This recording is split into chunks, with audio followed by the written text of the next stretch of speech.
Hello बच्चों, पिछले कुछ वीडियो से हम लोग क्लास 10th मैथ में त्रिकोणमिति पढ़ रहे थे, जिसमें हम लोगों ने साइन, कास, टैन इन सब के बारे में पढ़ा और त्रिकोणमिति सरसमीकाओं के बारे में पढ़ा। आज हम इसका उपयोग सीखने वाले हैं कि जो हम अभी तक पढ़ रहे थे पिछले 4-5 वीडियो से, वो किस लिए पढ़ रहे हैं। तो इनका काम होता है कि हम उसके कुछ अनुप्रयोग करेंगे, जिसमें से एक अनुप्रयोग हम लोग पढ़ने वाले, जिसे हम ऊंचाई एवं दूरी चैप्टर नाम से भी जानते हैं। आपके बुक में एक चैप्टर दिया हुआ है त्रिकोणमिति के कुछ अनुप्रयोग, जिसे ऊंचाई एवं दूरी नाम से भी जानते हैं। मतलब कहीं अगर हमें कुछ ऊंचाइयां निकालनी है, जैसे कोई एक बिल्डिंग है, इस बिल्डिंग की ऊंचाई हमें ज्ञात करनी है और बिना इसकी ऊंचाई नापे, क्या करते हैं, बिना इसकी ऊंचाई नापे हम इसकी ऊंचाई को कैलकुलेट करना चाहते हैं, ज्ञात करना चाहते हैं, तो हम त्रिकोणमिति की सहायता ले सकते हैं। इसके लिए हमें कुछ चीजें पता होना चाहिए। जैसे अब क्या होगा, एक बिंदु ले लेंगे हम धरातल पर, क्षैतिज पर यानी जमीन पर, और यहाँ से इसकी दूरी पता कर लेंगे कि इसकी दूरी कितनी है। अगर ये दूरी हमें x पता हो, हम इसको शीर्ष से ऐसे मिलाती हुई लाइन खींच लेंगे और ये कोण नाप लेंगे कि ये कोण कितना बन रहा है। अगर ये कोण बन रहा है, जैसे मान लिया अगर ये 60 अंश बन रहा है, तो हम त्रिकोणमिति में हमने पढ़ा है tan बराबर लंब बटे आधार। tan बराबर क्या पढ़ा, लंब बटे आधार। ये लंब हो जाएगा और ये आधार हो जाएगा। लंब को हम h मान लेते हैं, जो हमें ज्ञात करना है, तो हम रख देंगे tan 60 बराबर लंब h बटे आधार x। x हमें पता रहेगा कि कितने मीटर ये है। जितनी मीटर दूरी पर हम ये बिंदु लेंगे उतना हम x का मान रख लेंगे। और tan 60 का मान क्या होता है, tan 60 का मान होता है √3। तो √3 is equal to h upon x, जो भी रहेगा 5 मीटर, 10 मीटर, 15 मीटर, वो अपने हाथ में रहेगा, हम कहाँ से नाप रहे हैं। तो ये दूरी रख लेंगे और क्या निकल जाएगा, हमारा h निकल जाएगा। तो इस तरह से हम इस त्रिकोणमिति का प्रयोग कर सकते हैं। तो इसी पर आधारित हम कुछ क्वेश्चन करने वाले हैं। हम लोग चैप्टर का नाम डाल सकते हैं त्रिकोणमिति के कुछ अनुप्रयोग या ऊंचाई एवं दूरी। अब इसके जो क्वेश्चंस होते हैं, इसको लगाने से पहले हमें कुछ छोटी छोटी बातों की जानकारी होनी चाहिए। जैसे सबसे क्वेश्चन में बार बार आता है दृष्टि रेखा। तो दृष्टि रेखा क्या होगा कि हमारी आंख से किसी बिंदु को अगर देखना है, वो बिंदु ऊपर भी हो सकता है और बिंदु नीचे भी हो सकता है। अगर ये हमारी क्या है, आंख है, यानी कोई व्यक्ति है, इसकी आंख यहाँ पर है, ठीक है, और एक बिंदु को देखना है, वो बिंदु इस आंख के लेवल से ऊपर भी हो सकता है, नीचे भी हो सकता है। अगर हम इसको मिला दें, बिंदु को मिलाने वाली रेखा, आंख से बिंदु को मिलाने वाली रेखा को बोलते हैं दृष्टि रेखा। यहां मिलाएंगे तो ये भी हो जाएगा दृष्टि रेखा। तो दृष्टि रेखा, और जहां हमारी आंख रखी हुई है वहां पर अगर क्षैतिज रेखा खींच दें, तो दृष्टि रेखा और क्षैतिज रेखा के बीच एक कोण बनेगा। इन्हीं कोणों को हम नाम देते हैं अवनमन कोण और उन्नयन कोण। अवनमन कोण और उन्नयन कोण। अगर दृष्टि रेखा क्षैतिज से ऊपर की तरफ जा रही है, तो जो कोण बनता है उसे हम नाम देते हैं उन्नयन कोण। क्या बोलते हैं इसे, उन्नयन कोण बोलते हैं। और अगर क्षैतिज रेखा से नीचे की तरफ बन रहा है, तब इसे बोलते हैं अवनमन कोण। अवनमन कोण। तो उन्नयन कोण और अवनमन कोण और दृष्टि रेखा, इन्हीं तीन चीजों की हमें जरूरत पड़ती है। तो हमने समझ लिया कि आंख से किसी बिंदु को या वस्तु को मिलाने वाली जो रेखा होगी वो दृष्टि रेखा कहलाएगी। अगर दृष्टि रेखा क्षैतिज से ऊपर की तरफ जा रही है, तो वहां पे उन्नयन कोण बनेगा। क्षैतिज और दृष्टि रेखा के बीच जो बना कोण है, और अगर दृष्टि रेखा ऊपर की तरफ जा रही है तो उन्नयन कोण, और नीचे की तरफ आ रही है तो अवनमन कोण। ये रहा है उन्नयन कोण और अवनमन कोण। चलिए अब कुछ क्वेश्चन हम लोग करते हैं। बहुत ही आसान क्वेश्चन है। जो अपना सिलेबस है क्लास 10th में, उसमें जो समकोण त्रिभुज बनने चाहिए वो मैक्सिमम 2 त्रिभुज का क्वेश्चन दे सकता है, इससे ज्यादा नहीं दे सकता। 1 या 2 त्रिभुज का, मैक्सिमम 2 त्रिभुज के क्वेश्चन आएंगे। और जो अवनमन कोण या उन्नयन कोण होगा, वह सिर्फ हो सकता है 30 अंश, 45 अंश और 60 अंश। यही सिलेबस है, 30, 45 और 60 अंश के ही कोण दे सकते हैं। इसके अतिरिक्त और कोई कोण नहीं आएगा। तो हमें इन तीनों का मान tan के लिए, खासकर tan के लिए तो पता ही होना चाहिए, तभी क्वेश्चन कर पाएंगे। जैसे tan 30 का मान अगर देखें तो होता है 1/√3। tan 45 का मान होता है 1, और tan 60 का मान होता है √3। ये तीनों मान याद होने चाहिए। tan 30 का 1/√3, tan 45 का 1 और tan 60 का √3। ये तीनों मान हमें याद होने चाहिए, इन्हीं की हमें जरूरत पड़ती है। चलिए अब आते हैं पहले क्वेश्चन पर, एग्जाम्पल 1 करते हैं, जिससे और समझ में आने लगेंगी बातें। चलिए पहला क्वेश्चन हम ले रहे हैं। कह रहा है, आप क्वेश्चन चाहे तो नोट भी कर लें। क्वेश्चन है, यदि 12 मीटर ऊंचे पुल से एक नाव का अवनमन कोण 60 अंश का बन रहा है। 12 मीटर ऊंचा पुल है, एक नाव का अवनमन कोण 60 अंश का बन रहा हो, तो नाव पुल के आधार से कितनी दूरी पर स्थित है। तो नाव पुल के आधार से कितनी दूरी पर स्थित है। क्वेश्चन आप नोट कर लें, इसके बाद हम लोग इसको समझते हैं। क्या दे रहा, एक पुल दिया, तो पुल जब भी होगा नदी के ऊपर ही होगा। नीचे नदी हो गई, ऊपर क्या हो गया, ये पुल हो गया। अब क्या करा, एक 12 मीटर ऊंचे पुल, यानी जो पुल है इसकी ऊंचाई दे दी गई 12 मीटर, ये 12 मीटर ऊंचा पुल है। यहाँ पे बैठ गए ऊंचे पुल पर, और वहां से नीचे एक नाव को देख रहे हैं। नाव कहाँ होगा, इस नदी में होगा। मान लिया यहाँ पर ये नाव है हमारी, यहाँ पर क्या है, नाव है। तो इस पुल से नाव को देख रहे हैं, तो इसको दृष्टि रेखा हमारी ये हो गई। यहाँ पर अगर क्षैतिज देखें तो ये क्षैतिज हो जाएगा, तो यहाँ पे जो कोण बनेगा अवनमन कोण होगा, यहाँ का जो कोण होगा वो उन्नयन कोण कहलाएगा। तो कितना दे रहा है, एक नाव का अवनमन कोण 60 अंश है, अवनमन कोण 60 अंश। अब अगर ये 60 है तो ये भी 60 ही बनेगा, क्योंकि हम लोग ज्यामिति में पढ़ते हैं अगर दो समांतर रेखाएं हैं, एक तिर्यक रेखा काट रही है, तो ये कोण और ये कोण एकांतर कोण होते हैं। क्या होते हैं, एकांतर कोण, दोनों आपस में बराबर होते हैं। इसी तरफ ये वाला और ये वाला भी एकांतर कोण है, ये दोनों भी आपस में बराबर होते हैं। तो इस तरह से हमने देखा कि अगर ये अवनमन कोण 60 अंश बनना है तो यहाँ भी कोण 60 अंश ही होगा, और ये 12 मीटर ऊंचाई हो गई पुल की। अब क्वेश्चन कर रहा है कि पुल के आधार से, ये पुल का शीर्ष है, ये पुल का आधार है, आधार से नाव कितनी दूरी पर, ये दूरी हमें निकालना है, ये दूरी हमें ज्ञात करना है। इन बिंदुओं को हम मान सकते हैं, इसको मान लिया हमने ए बी मान लिया, इसको सी मान लिया, नाव हमारी सी हो गई, पुल हमारा ए बी हो गया। तो हमें ये बीसी दूरी निकालना है। क्या निकालना है, बीसी दूरी निकालना है। अब हम कौन सा संबंध ले सकते हैं, tan का संबंध ले सकते हैं, क्योंकि ये लंब है और ये आधार है। इस कोण के लिए, इस समकोण त्रिभुज में इस कोण के लिए लंब है और ये आधार है। तो tan 60 बराबर लंब बटे आधार, लंब हो जाएगा ए बी, आधार हो जाएगा BC, मान रख देंगे। tan 60 का मान क्या बताया, √3 बताया गया, √3 बराबर ए बी का मान कितना रखेंगे, ए बी का मान रखेंगे 12, और BC का मान क्या रखेंगे, BC का मान रख देंगे, ज्ञात करना है तो BC ज्ञात करना है। चलिए यहाँ से हम इसको गुणा कर लें, तिरछा गुणा कर लें, तो BC is equal to BC का गुणा √3 में हो गया, फिर √3 को ला के इधर डिवाइड कर देंगे, तो 12 बटे √3, 12 बटे √3। जब भी उत्तर लिखें तो कर्डी वाले पद को नीचे ना रखने दें, हर में कर्डी नहीं रहनी चाहिए, इसको हटाएंगे। तो क्या करेंगे, 12 को हम लोग क्या लिख सकते हैं, 12 को लिख सकते हैं 4 गुणे 3, क्या लिख सकते हैं 4 गुणे 3, और 3 को फिर लिख सकते हैं कर्डी में 3 गुणे कर्डी में 3, कर्डी में 3 का जब स्क्वायर करेंगे तो 3 हो जाता है। तो 3 को अपने 2 बार कर्डी में 3 लिख दिया, और नीचे क्या है √3 कर्डी में 3, तो ये कर्डी में 3 कैंसिल हो जाएगा, क्या बचेगा 4√3 बचेगा, 4√3। अब ये चूंकि ये दूरी मीटर में था तो ये भी क्या आ जाएगा मीटर में, तो BC आ गया 4√3 मीटर। इसका मतलब जो नाव है पुल के आधार से 4√3, 4 कर्डी में 3, 4√3 मीटर की दूरी पर होगा। हम चाहे तो इसको और हल कर सकते हैं, इसके लिए √3 का मान रख सकते हैं, √3 का मान रख सकते हैं 1.732। अगर √3 का मान रखना चाहें तो इसको भी याद कर सकते हैं, √3 का मान क्या होता है 1.732। ठीक है, ये मान रख देंगे तो आगे सॉल्व हो जाएगा। चलिए, या फिर यहीं पे आंसर छोड़ सकते हैं। तो ये आपका पहला क्वेश्चन सॉल्व हो गया। बस क्या करना है, पहले तो डायग्राम बन जाना चाहिए, अगर चित्र बन गया तो आधा क्वेश्चन वहीं पे सॉल्व हो गया, उसके बाद tan का संबंध लेना, सॉल्व करना। तो ये जो क्वेश्चन था इसमें एक त्रिभुज बना, एक समकोण त्रिभुज की सहायता से हमने सॉल्व कर लिया, इसमें दूसरे त्रिभुज की जरूरत नहीं पड़ी। चलिए अब दूसरे क्वेश्चन पे आते हैं हम लोग, एग्जाम्पल 2 पर।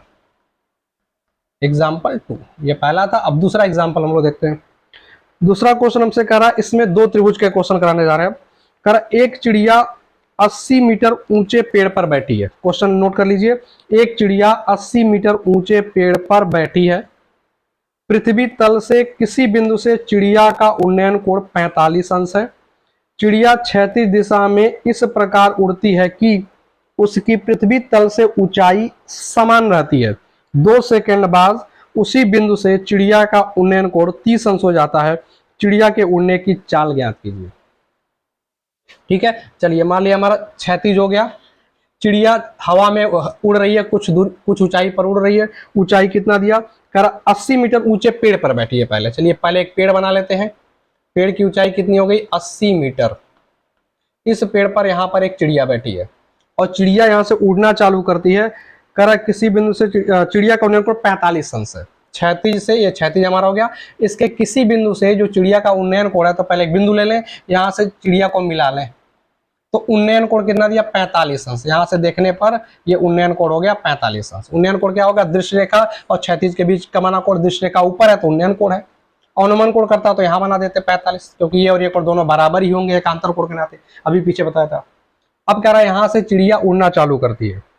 चिड़िया क्षैतिज दिशा में इस प्रकार उड़ती है कि उसकी पृथ्वी तल से ऊंचाई समान रहती है। क्षैतिज मतलब ये, यहाँ पे क्षैतिज हो जाएगा, अब यहाँ पे चिड़िया उड़ गया तो इधर भी जा सकती है, इधर भी जा सकती है, दोनों में किसी तरफ उड़ सकती है, और इस प्रकार से उड़ती है कि उसकी जो ऊंचाई होगी वो हमेशा बराबर रहेगी। मतलब 80 मीटर ऊंचा पेड़ है, यहाँ से उड़ना चालू करेगी तो हर समय ऊंचाई 80 रहेगी, मतलब सीधा उड़ेगी ऐसे 36, इस तरफ या नीचे की तरफ नहीं, सीधा समांतर, इसके क्या होना चाहिए, समांतर, तभी ऊंचाई बराबर रहेगा, उड़ती है। ठीक है, 2 सेकंड बाद उसी बिंदु से चिड़िया का उन्नयन कोण 30 अंश हो जाता है। अब यहां से पता चलेगा हम चिड़िया इधर उड़ रही है कि इधर उड़ रही है। कह रहा 2 सेकंड बाद उसी बिंदु से उन्नयन कोण, जहां से 45 था यहीं से उन्नयन कोण 30 अंश हो जाता है। अब सोचो अगर चिड़िया इधर आ रही होगी तब इसको मिलाएंगे तो ये कोण तो बड़ा हो गया ना, 45 से बढ़ जाएगा, कह रहा 30 हो जाता है, मतलब घट जाता है, इसका मतलब चिड़िया इधर गई होगी। मान लिया 2 सेकंड बाद चिड़िया यहाँ पहुंच गई। अब उन्नयन कोण इसको जब मिलाएंगे तो कितना हो जाता है, घट करके 30 अंश हो जाता है। अब ये कोण कितना घट के हो गया, 30 अंश हो गया, और चिड़िया यहाँ से क्षैतिज उड़ के इधर गई थी। तो इधर भी मिला सकते हैं, बिंदु बना लेंगे, त्रिभुज बनाने के लिए कई बिंदु मानने पड़ेंगे। इसको ए मान लिया, इसको बी मान लिया, इसको सी मान लिया, इसको डी मान लिया, इसको ई मान लिया, कुछ भी ऐसे अपने हिसाब से बिंदु को मान सकते हैं। अब क्वेश्चन में क्या कर रहा था, चिड़िया के उड़ने की चाल ज्ञात कीजिए। चिड़िया के उड़ने की चाल ज्ञात करनी है। इस चिड़िया जो इधर उड़ रही है इसकी चाल ज्ञात करना। चाल बराबर क्या होता है, दूरी बटे समय। चाल बराबर होता है दूरी बटे समय। तो हम ये पता करेंगे, इसने कहा कि 2 सेकंड में यहाँ पहुंची है, कितने सेकंड में, यहाँ से यहाँ तक का समय कितना लगा है, 2 सेकंड। समय तो पता है, बस दूरी पता कर लें कि ये 2 सेकंड में चली गई जो दूरी CD है वो कितनी है। तो दूरी बटे चाल से, दूरी बटे समय से चाल आ जाएगा। तो हमें मेन हमारा टारगेट है ये CD दूरी निकालना। CD दूरी निकालना ही हमारा मेन टारगेट है। चलिए अब क्या करते हैं, 2 समकोण त्रिभुज हमारा बन रहा है। एक तो यहां बन रहा है ये वाला, और दूसरा ये वाला ले लिया। एक त्रिभुज ये हो गया AED, और दूसरा हो गया ABC, 2 समकोण त्रिभुज। तो समकोण त्रिभुज ABC से अगर हम देखते हैं, समकोण त्रिभुज ABC से, किससे, ABC से, इसमें ही हमारा कोण बन रहा है 45 अंश का। तो tan 45 बराबर हो जाएगा लंब BC बटे आधार AB। यहाँ पे हम ले लेंगे tan 45 बराबर लंब हो जाएगा BC और आधार हो जाएगा AB, BC बटे AB। tan 45 का मान बताया 1 होता है, तो 1 रखेंगे, तो 1 बराबर BC बटे AB, BC बटे AB। BC का मान क्वेश्चन में दे दिया था। ये BC जो पेड़ था इसकी ऊंचाई कितनी थी, 80 मीटर था, तो BC का मान हम लोग 80 रख देंगे। तो क्या होगा, AB बराबर BC, यानी AB बराबर BC, AB बराबर BC बराबर 80 मीटर। AB कितना हो गया, 80 मीटर हो गया। ये दूरी कितनी हो गई, ये 80 मीटर हो गया, यहां से यहां तक 80 हो गया।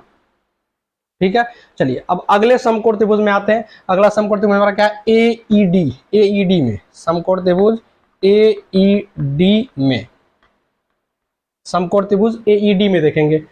समकोण त्रिभुज AED में देखें तो यहाँ पे 30 अंश का कोण बनना है, तो tan 30 ले लेंगे। tan 30 बराबर लंब बटे आधार। लंब कौन होगा, DE या ED। DE आधार क्या होगा, AE, आधार हो गया AE, आधार क्या हो गया AE। tan 30 का मान क्या होता है, 1/√3, तो 1/√3 रख देंगे, इज इक्वल टू DE कितना होगा, अगर BC 80 है तो ये भी क्या होगा, 80 होगा, क्योंकि चिड़िया इस प्रकार से उड़ रही थी कि ऊंचाई एक बराबर रहे। तो यहाँ भी चिड़िया 80 मीटर की ऊंचाई पर ही रहेगी, तो DE बराबर भी 80 मीटर होगा। तो DE का मान रख देंगे 80 मीटर बटे AE बचेगा। अब AE का मान निकाल लें तो क्रॉस गुणा कर देते हैं, तिरछा गुणा कर देंगे, तो AE का गुणा 1 में होगा AE, √3 का गुणा 80 में हो जाएगा, तो 80√3 क्या हो गया, 80√3 हो गया। तो देखें AB और ये किसका मान निकला, AE। अब हमें निकालना है CD बराबर होगा हमारा BE के। CD और BE आपस में होंगे बराबर, तो हम BE को कैसे निकाल सकते हैं, इस AE में से AB को घटा दें तो BE तो बचेगा। तो अगर BE का मान हमें निकालना था CD का, तो CD किसके बराबर होगा, BE के। BE कैसे निकालेंगे, AE में से AB को घटाना पड़ेगा, तो AE minus AB, AE minus AB। AE कितना आया, AE आया है 80√3, और AB कितना है, सिर्फ 80 है, तो 80√3 माइनस 80 क्या होगा, इसको घटाएंगे, 80√3 में से 80 को घटाएंगे, यानी 80 ऐसे समझे कॉमन ले रहे हैं, क्या कर रहे हैं, कॉमन ले रहे हैं, तो यहाँ बचेगा √3 माइनस 1, √3 माइनस 1। अब इसको थोड़ा सा और हल कर लेते हैं। CD इज इक्वल टू क्या आ रहा है 80 इंटू √3 - 1। √3 का मान क्या रखेंगे, अभी बताया था 1.732, उसमें से 1 घटेगा तो क्या बचेगा 0.732 हो जाएगा 80 और √3 का मान 1.732, उसमें से 1 घटा रहे हैं तो हो जाएगा 80 गुणे 1.732, एक में से घटा देंगे, एक को आएगा 0.732, इसका गुणा करना पड़ेगा। 8 दूनी 16 को 6 हासिल 1, 8 24 25 को 5 हासिल 2, 8 7 56 2 58, एक 0 है और 3 अंक पे दशमलव है, 3 अंक पे दशमलव लगा देंगे तो आ जाएगा 58.56 मीटर, 58.56 मीटर आ जाएगा CD। ये दूरी कितने सेकंड में चली गई दूरी है, 2 सेकंड में। तो जो चाल होगी चिड़िया की, जो चाल होगी वो क्या आ जाएगा, चाल बराबर दूरी बटे समय। दूरी चला है 58.5, समय लगा है 2 सेकंड, तो 2 से भाग देंगे, 2 दूनी 4, 1 18, 2 9 18, 2 दूनी 4, 2 8 16, यानी 29.28 मीटर प्रति सेकंड। 29.28 मीटर प्रति सेकंड ये चिड़िया की चाल हो जाएगी। चिड़िया के उड़ने की चाल 29.28 मीटर प्रति सेकंड। तो जो भी क्वेश्चन दिया है उसकी सहायता से पहले क्या करेंगे, चित्र बनाएंगे। चित्र बना करके उसमें देखेंगे 1 या 2 समकोण त्रिभुज बनेंगे। कोई एक से ही सॉल्व हो जाएगा, किसी के लिए 2 की जरूरत पड़ेगी। दोनों त्रिभुजों में हम tan का संबंध लगाएंगे, उसके बाद एक भुजा कोई अज्ञात होगी वो निकलेगी, फिर दूसरे त्रिभुज से निकालेंगे। इस तरह से हमारा आंसर हमें मिल जाया करेगा। चलिए अब आगे बढ़ते हैं अगले क्वेश्चन की तरफ।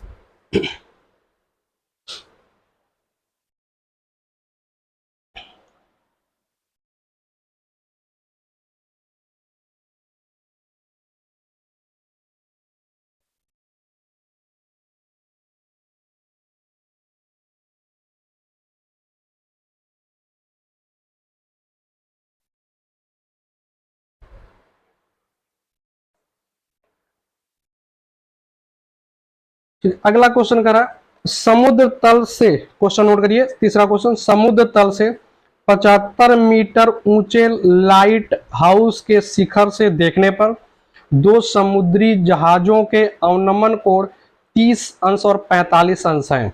यदि लाइट हाउस के एक ही ओर एक जहाज दूसरे जहाज के ठीक पीछे हो तो 2 जहाजों के बीच की दूरी ज्ञात कीजिए। क्वेश्चन आप फिर से वीडियो रिपीट करके लिख सकते हैं। क्या कह रहा है 75 मीटर ऊंचे, चलिए तीसरा एग्जांपल हम लोग सॉल्व करने जा रहे हैं। कह रहा है 75 मीटर ऊंचे लाइट हाउस के शिखर से, चलिए हमारा क्षैतिज हो गया। यहाँ से एक लाइट हाउस है जो 75 मीटर ऊंचाई पर है, चलो 75 मीटर का ये लाइट हाउस हो गया।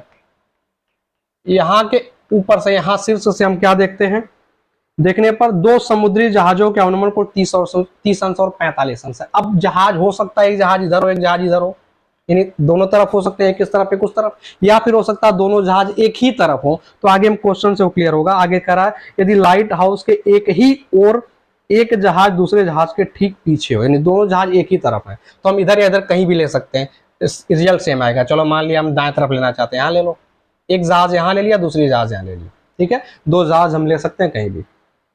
एक जहाज का अवनमन कोण 30 अंश है, दूसरे का 45 अंश है। अवनमन कोण कैसे बनेगा, यहाँ पे क्षैतिज लाइन ऐसे होगी, यहाँ से जहाज को मिलाएंगे शीर्ष से, तो एक जहाज को मिला लिया फिर दूसरे जहाज को मिला लिया, ये जो कोण बनेंगे, एक अवनमन कोण ये होगा, दूसरा अवनमन कोण ये होगा, दृष्टि रेखा और क्षैतिज के बीच जो बना कोण होगा। अब एक 45 और एक 30 है, तो कौन सा बड़ा दिख रहा है, ये बड़ा है 45 अंश, ये छोटा है 30 अंश, तो इसको कर देंगे 30 अंश और इसको कर देंगे 45 अंश, बड़े वाले को। जब ये 45 है तो इसका एकांतर कोण यहाँ 45 हो जाएगा, ये 30 अंश है तो इसका एकांतर कोण यहाँ 30 अंश हो जाएगा।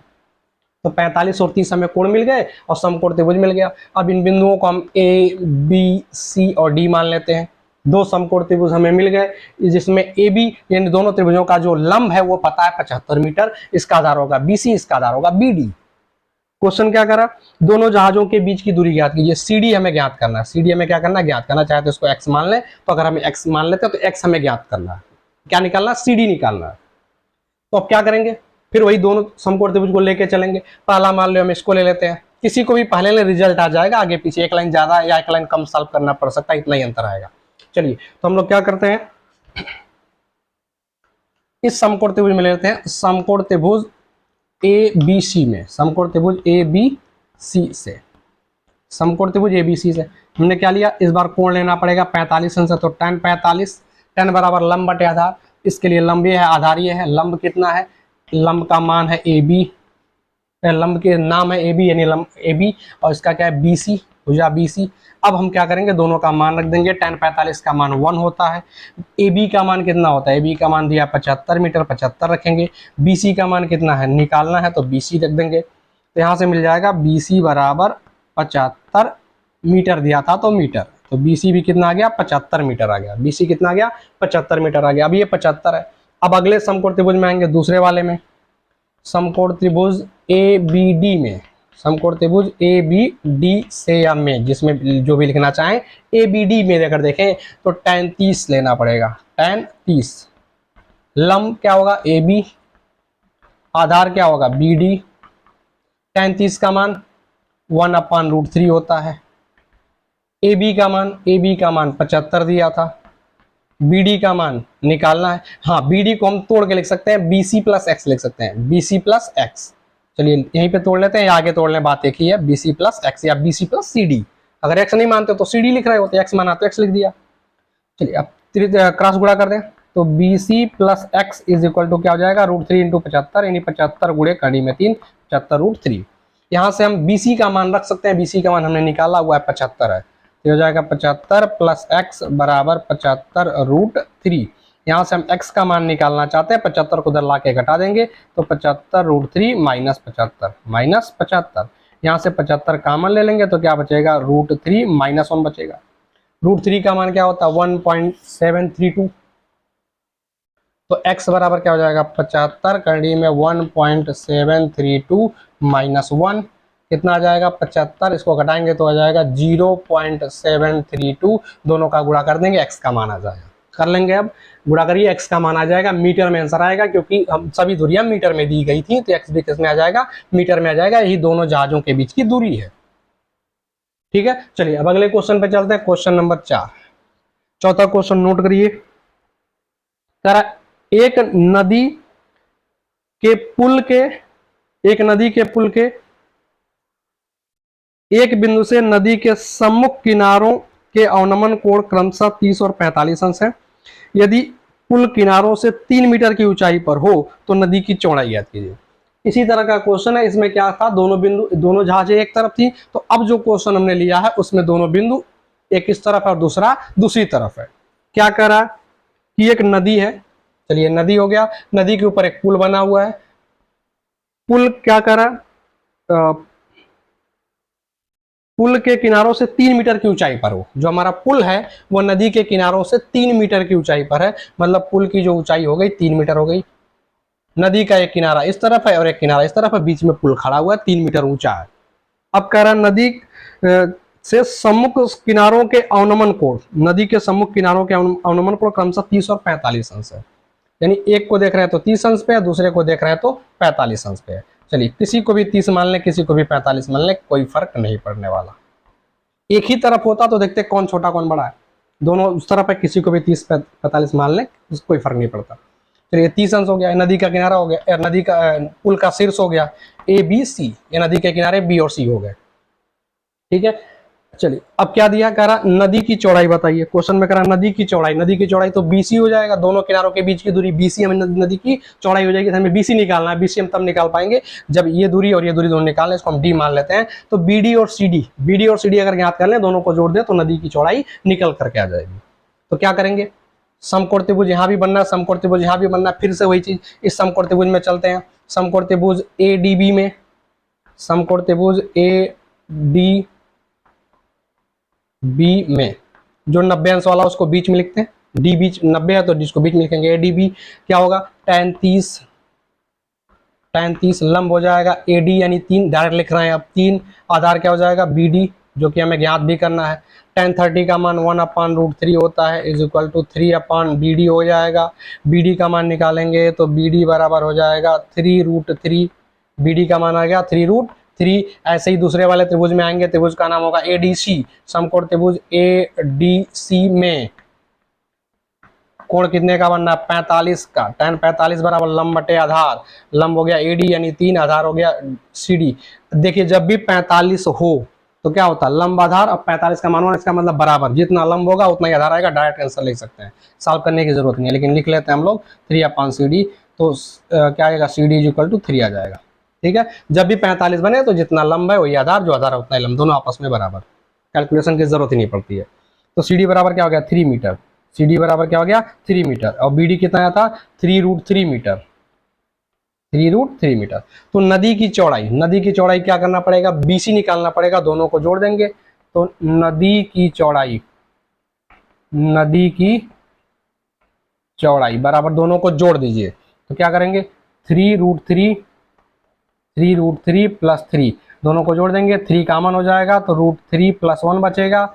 √3 का मान क्या होता है, 1.732। तो क्या दोनों को जोड़ देंगे, 1.732 और 1 क्या हो जाएगा, 2.732 इंटू 3, क्या हो जाएगा, 3 इंटू 2.732, गुणा कर लीजिए आंसर मीटर में।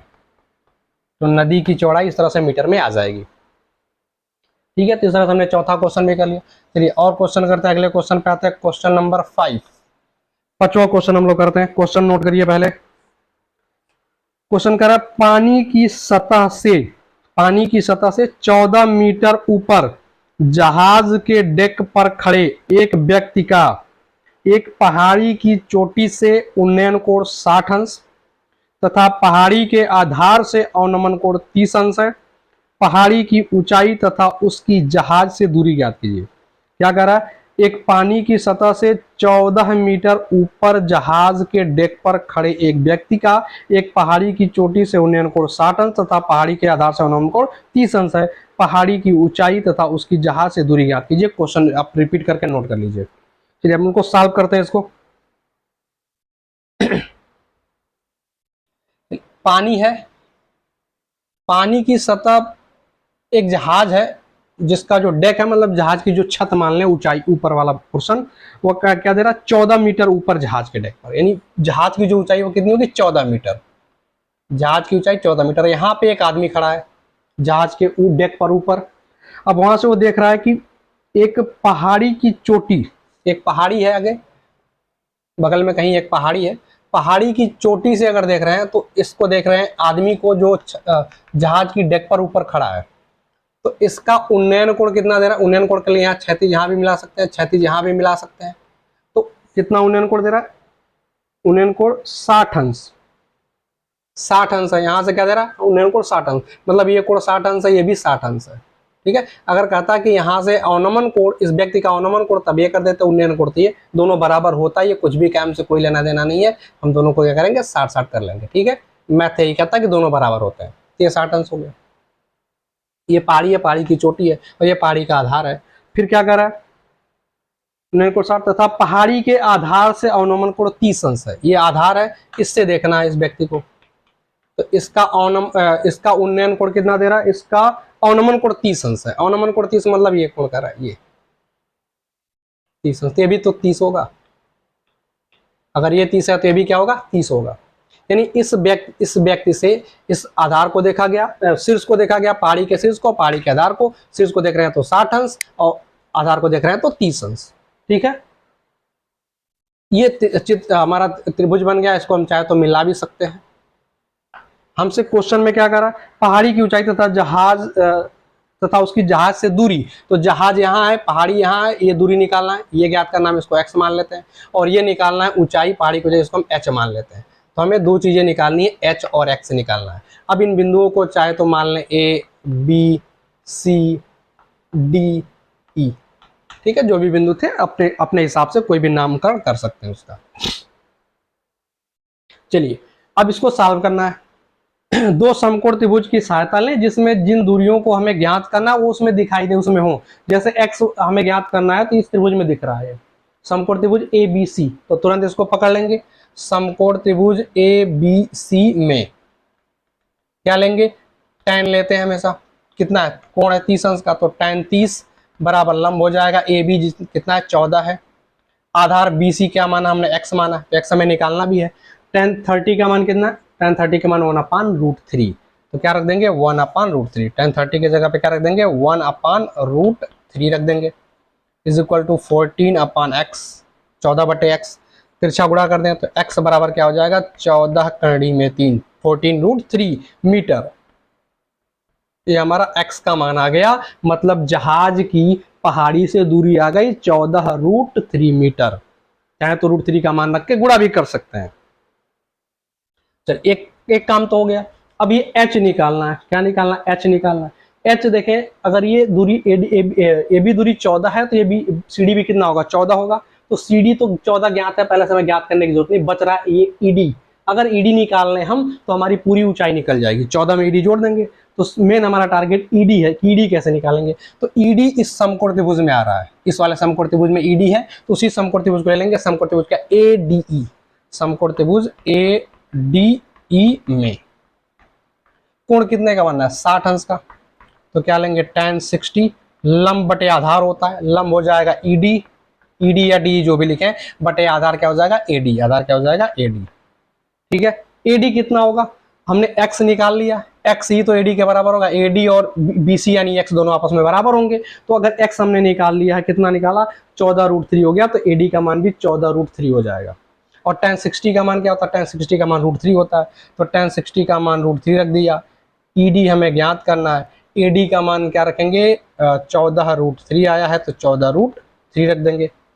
अब ईडी का मान कैसे निकलेगा? क्रॉस गुणा कर दें, तिरछा गुणा कर दें, तो ये 14√3 और √3 का गुणा होगा, √3 इंटू √3 3 हो जाएगा, और 14 या 42 क्या आ जाएगा? ये एक बार लिख लेते हैं, 14√3 इंटू √3, √3 3 हो जाएगा, 14 या 42 हो जाएगा, तो 42 मीटर। ईडी कितना आ गया? 42 मीटर आ गया। अब पूरी जो मीनार की ऊंचाई होगी, पहाड़ी की ऊंचाई वो कितनी हो जाएगी? तो अगर मीनार या पहाड़ी जो भी दिया क्वेश्चन में वो लिखेंगे। मीनार की ऊंचाई क्या होगा? दोनों को जोड़ना पड़ेगा। ये तो था 14√3 और ये कितना आ गया? ये आ गया 42। ठीक है, 14√3 का मान रख के गुणा कर देंगे, कुछ आएगा, 42 में जोड़ देंगे तो पूरी ऊंचाई हमें मिल जाएगी। तो इतना तो आपको कैलकुलेशन करना आना ही चाहिए, नहीं तो फिर मैथ पढ़ना बेकार ही है। तो इस तरह से हमने 5 क्वेश्चन इसके देख लिया। चलिए 1-2 क्वेश्चन और करते हैं। 1-2 क्वेश्चन और कर लेते हैं ताकि दूसरा वीडियो बनाने की जरूरत ना पड़े इस चैप्टर का।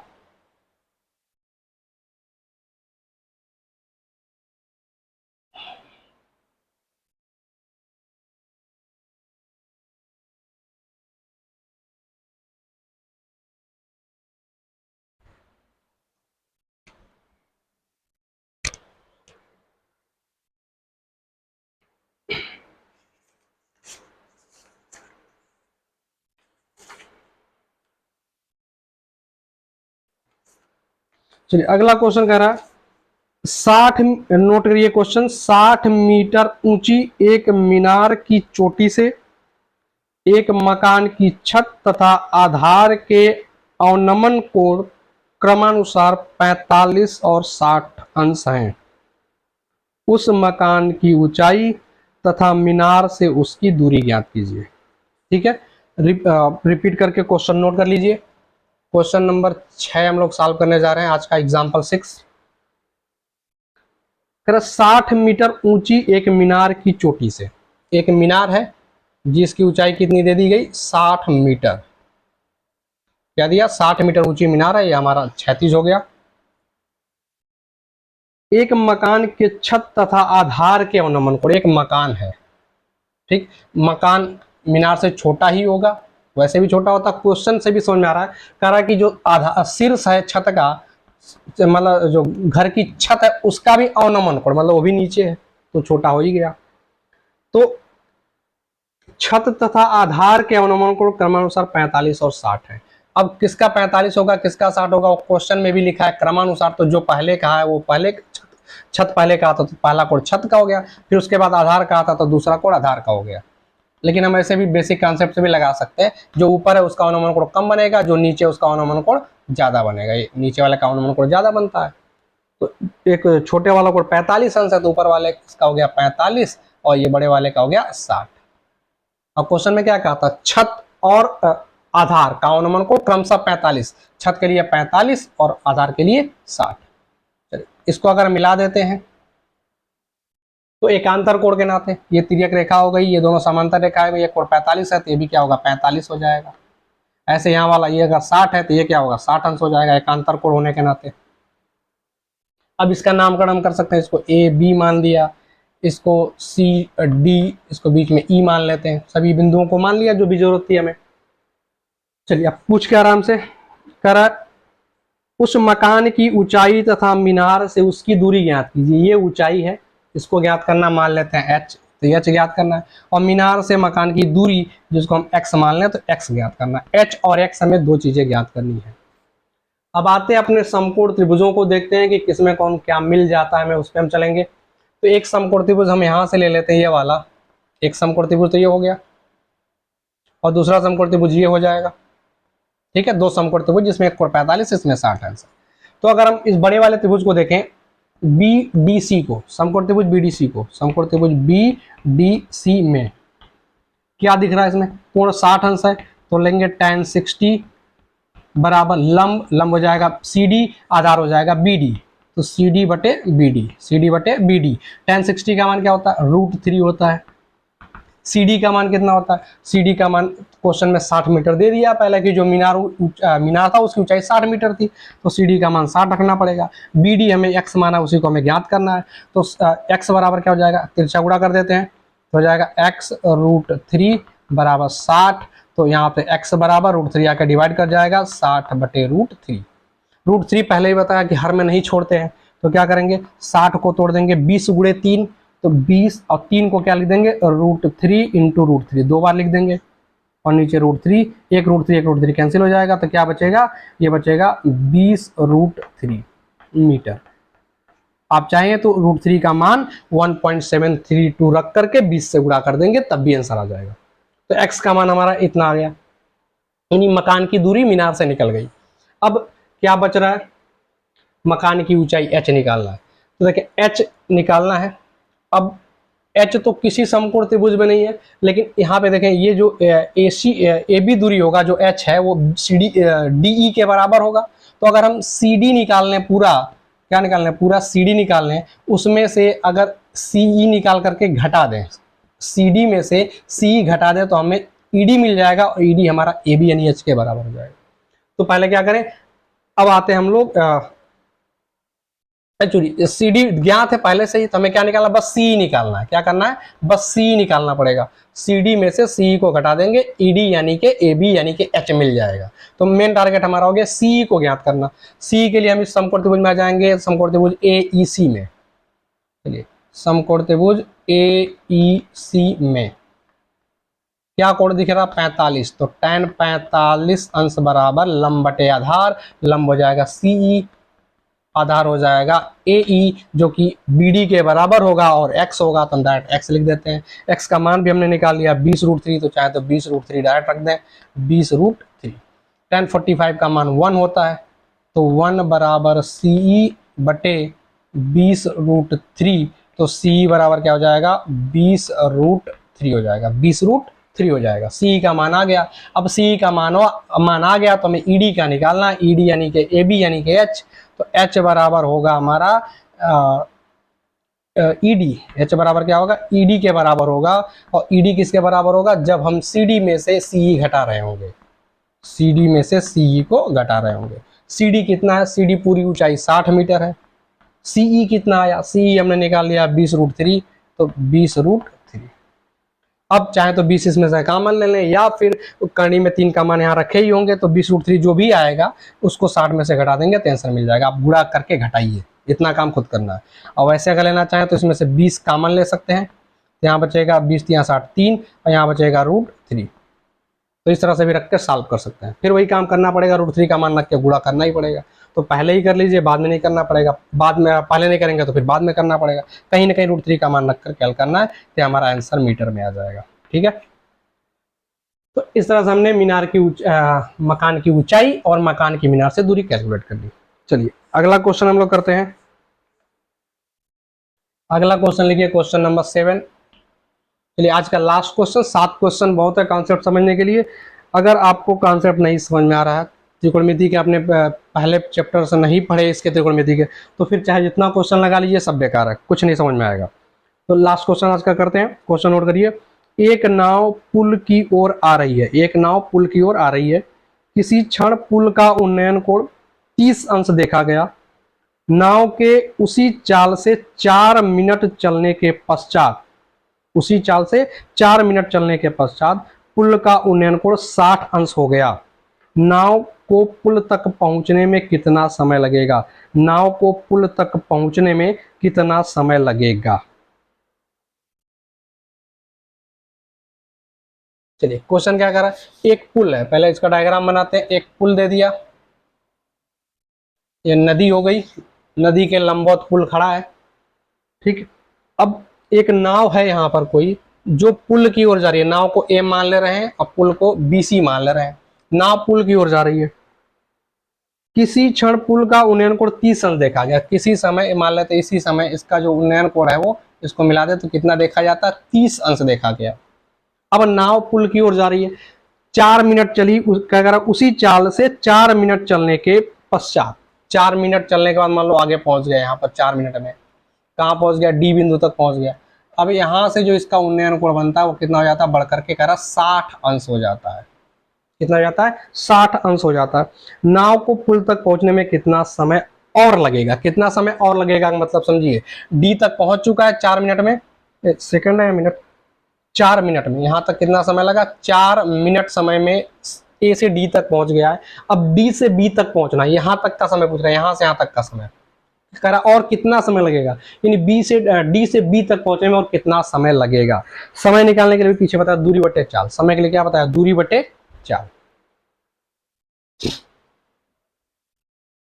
समय बराबर दूरी बटे चाल। तो हमें क्या करना होगा? बस ये दूरी निकालना है। दूरी निकाल लेंगे तो हम चाल कैलकुलेट कर पाएंगे, ठीक है। चलिए इसको सॉल्व करते हैं। दो समकोण त्रिभुज बन गए हमारे। नाव इसमें क्या पुल की ऊंचाई दिया? नहीं दिया। पुल की ऊंचाई के बारे में कुछ नहीं लिखा है।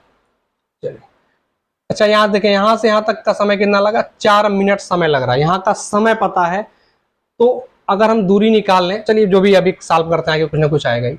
अगर हम देखें तो दो समकोण त्रिभुज हमारे बन रहे हैं, ए डी सी, एक ये बन गया, दूसरा डी बी सी या सी बी डी, एक हो गया सी बी डी और एक ये वाला। दो समकोण त्रिभुज हमारे पास मिलके आ रहे हैं। अगर इस ऊंचाई को हम h मान लें, ठीक है, ऊंचाई को क्या मान लिया? h, जो दोनों त्रिभुज की लगाएंगे। चलिए अब बारी बारी से हम लोग लगाते हैं इसको। अगर हम पहले इस त्रिभुज में लगा लें, छोटे वाले या बड़े वाले किसी में भी लगा लेते हैं। हम पहला लेते हैं त्रिभुज डी बी सी, समकोण त्रिभुज डी बी सी में क्या लगाएंगे संबंध? tan 60 दिया तो 60 लगाएंगे। tan 60 बराबर लंब बटे आधार, लंब हो गया h, आधार हो गया db या bd, जो भी लिखना चाहे bd, ठीक है। यहाँ से हम bd का tan 60 का मान क्या होता है? tan 60 का मान √3 होता है, तो √3 रख देंगे। तो √3 बराबर h बटे bd, √3 बराबर h बटे bd। यहाँ से हम h का मान निकाल लेते हैं, क्या हो जाएगा? √3 bd या bd √3, ठीक है। h बराबर आ गया। अब हम आते हैं दूसरे त्रिभुज में। दूसरा जो त्रिभुज हमारा है वो कौन सा है? समकोण त्रिभुज ए बी सी में, समकोण त्रिभुज ए बी सी में, समकोण त्रिभुज ए बी सी में। इसमें क्या लेंगे हम? tan 30 ले सकते हैं। क्या लेंगे? tan 30। tan 30 लंब बटे आधार, वही लंब है हमारा h, आधार इस बार क्या है? ए बी, आधार क्या हमारा? A B. हम चाहे तो ए बी को तोड़ के भी लिख सकते हैं। क्या लिख सकते हैं? A D plus B D, A D plus B D लिख सकते हैं। तो ए बी को हम अगले स्टेप में तोड़ देते हैं। tan 30 का मान क्या? 1/√3 है, 1/√3। h और ए बी का मान हम लोग इस बार तोड़ के लिख देते हैं। क्या लिख सकते हैं? ए बी के जगह पर A D plus B D, A D plus B D, इसको दो भागों में हमने तोड़ दिया। यहां से भी हम h का मान निकाल सकते हैं। देखिए यहां से h का मान क्या आ जाएगा? इसी के नीचे लिखेंगे। h बराबर क्या आएगा? और 3√h पहले हो जाएगा। 3√h बराबर A D plus B D, ठीक है। 3√h बराबर क्या हो गया? A D plus B D. चलिए अगर h का मान निकालेंगे तो √3 यहाँ बटे में आ जाएगा, इसको हम इधर भेज देते हैं, तो √3, ठीक है। h बराबर क्या हो गया? A D plus B D बटे √3।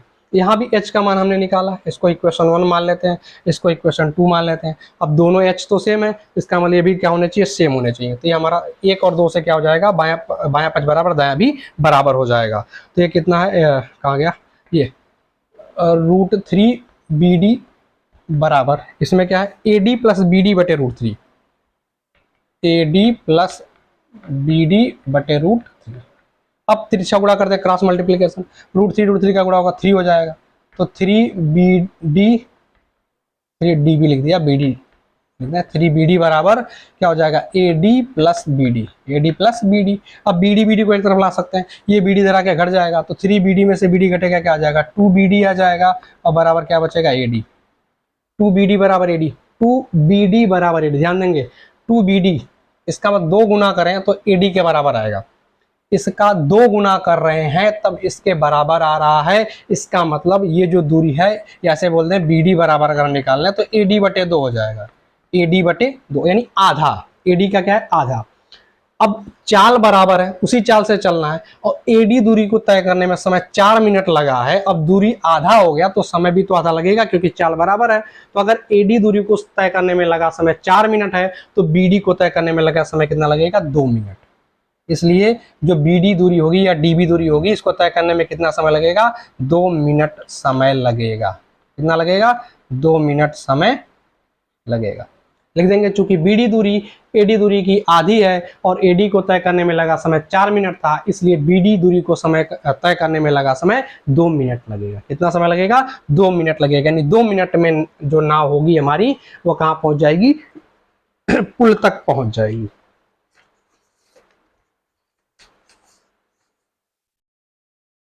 चलिए एक क्वेश्चन और कर लेते हैं, थोड़ा अलग टाइप का क्वेश्चन है तो उसको भी करा देते हैं।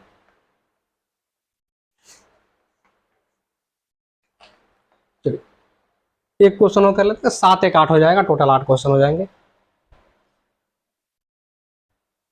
एक क्वेश्चन हम लोग करने जा रहे हैं जो कि छाया पर आधारित है। छाया पर आधारित क्वेश्चन भी आ सकते हैं तो इसको भी थोड़ा समझना जरूरी है क्योंकि कंफ्यूजन हो सकता है अगर नहीं समझेंगे तो छाया पर आधारित क्वेश्चन लिखिए, कर 6 मीटर लंबाई वाले एक ऊर्ध्वाधर स्तंभ की भूमि पर छाया की लंबाई 4 मीटर है।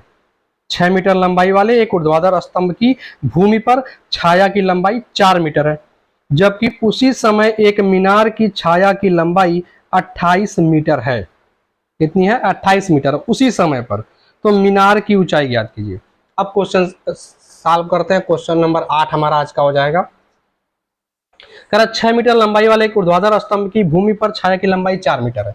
एक स्तंभ यानी खंभा है, कुछ भी हो, पेड़ हो सकता है, कुछ भी हो सकता है, तो इसकी लंबाई कितनी करिए, कह रहा 6 मीटर, 6 मीटर लंबाई का, 6 मीटर लंबाई का ये स्तंभ है, इसकी छाया बनी है। छाया कैसे बनता है, जो सूर्य से प्रकाश चलता है ऐसे निकल गया, इसके शीर्ष के ऊपर से जो प्रकाश निकलेगा जाके यहाँ पृथ्वी पे पहुंचेगा और इतने भाग पर प्रकाश नहीं पहुंचेगा तो इसकी छाया बन जाएगी। यहाँ पे इसकी छाया बन गई और छाया की लंबाई कितना दे रहा है, कह रहा है 4 मीटर, यानी ये यहाँ से यहाँ तक छाया है, इसकी लंबाई कितनी है, 4 मीटर है। अब ये जो कोण बना है इस कोण को हम थीटा मान लें, तो ये जो कोण थीटा है ये निर्भर करता है समय पर। किस पर निर्भर कर रहा है, समय पर, कि अगर इस समय, जिस समय इस पेड़ की या स्तंभ की छाया ली गई है उस समय अगर यहाँ पे कोण थीटा बन रहा है तो उस समय हम कुछ भी ले लें, कितनी भी बड़ी वस्तु ले लें, छोटी वस्तु ले लें, उसका जो ये कोण बनेगा उसके लिए वो थीटा समान रहेगा, जितना इसमें बनना है उतना उसमें बनेगा। ये समय पर निर्भर करता है, यानी सूर्य की स्थिति पर निर्भर करता है। अगर सूर्य की स्थिति बदल जाएगी तो समय बदलने पर बदलेगा। ये उसी समय करा तो उसी समय सूर्य दोनों के लिए समान स्थिति में होगा, तो जो कोण बनाएगा वो समान बनाएगा। कोण क्या बनेगा, समान बनेगा। यहाँ पे अगर इसका कोण भी थीटा ही रहेगा और ये हमारा क्या इस बार मीनार कह रहा था दूसरा, हाँ मीनार, ये हमारा मीनार है और ये क्या था, स्तंभ था। ठीक, मीनार की ऊंचाई कह रहा है, छाया की लंबाई, मीनार की छाया की लंबाई 28 मीटर है।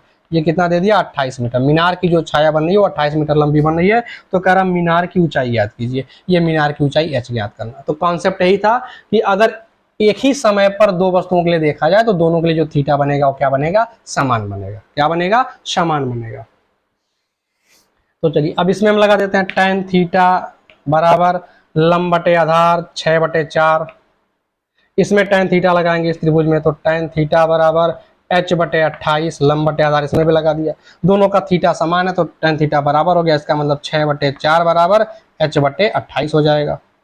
4 7 28 काट दिया तो h बराबर कितना हो गया, h बराबर तिरछा गुणा कर दें, 6 7 42, 6 × 7 यानी कि 42 मीटर। तो कितना आ जाएगा, 42 मीटर। बहुत सिंपल क्वेश्चन है, 2 नंबर वाला क्वेश्चन है। तो आई होप आपको ऊंचाई और दूरी समझ में आ गया है। चलिए मिलते हैं नए वीडियोस में नए चैप्टर के साथ। तब तक के लिए प्लीज़ वीडियो को पूरा देखें, दोस्तों के साथ शेयर करें और चैनल पर अगर नए हैं तो चैनल को सब्सक्राइब जरूर कर लें।